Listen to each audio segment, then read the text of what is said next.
da kdor poje, slabo ne misli. Ali to velja tudi za državne himne, je že druga pesem. Zakaj pol hokejistov prepeva in brunda, pol jih je pa hladnih kot špricer, je krivo pomanjkanje domoljubja? Vsi vidijo in slišijo, kako poješ, in nekateri pač nimajo posluha. To, da bodo doma vsi videli, kako fušajo, in pač ni fajn, in pol raje gledajo v tla. Problem je ta, da večina verjetno ne zna besedila, pa športniki, pa šola, pa slovenščina, pa se veste, kako to zgleda. Predvsem je pa čudno, da si lahko 10-leten otrok zapomni 45 komadov očukov, športnik si pa tudi ene kitice himne ne more zapomniti. Znanstveniki so s poskusi na športnikih prišli do šokantnih rezultatov. Pri največjih patriotih se med igranjem himne v možganih začne sproščati serotonin, ki mu pravijo tudi hormon sreče.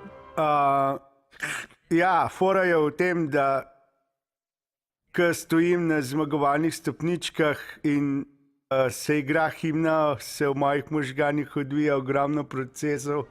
Običajno preračunavam, koliko procentov denarne nagrade mi bo pobrala davkarija, koliko klub in koliko družina, ter seveda, kam bom investiral ostanek. Zaradi tega včasih kar pozabim na himno, a najprej moram tudi jaz poskrbeti za svojo prihodnost.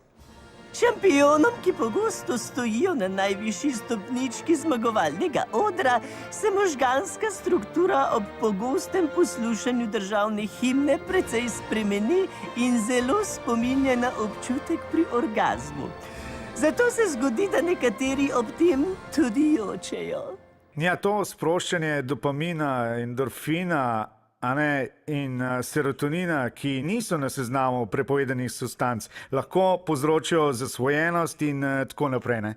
Enake občutki se pojavijo tudi seveda ob uživanju alkohola in mamil. Zato mednarodne športne zveze že razmišljajo o prepovedi himne zaradi možnosti dopinga.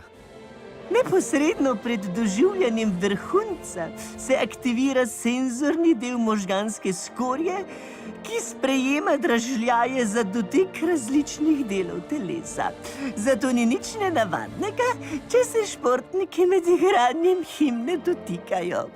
Jaz sem fantom lepo povedal, da nimajo kaj iskati na igrišču, tako da če ne bojo znali živenajo vsi narodi, ki jih repe ne dočaka dan, da koder sonce hodi, prepiri sveta bo pregnan. Mogoče smo malo neoigrani v obrambi, to je res, ampak na himno pa nimam pripomb, fantje mi pojejo tudi troglasno, če je potrebno.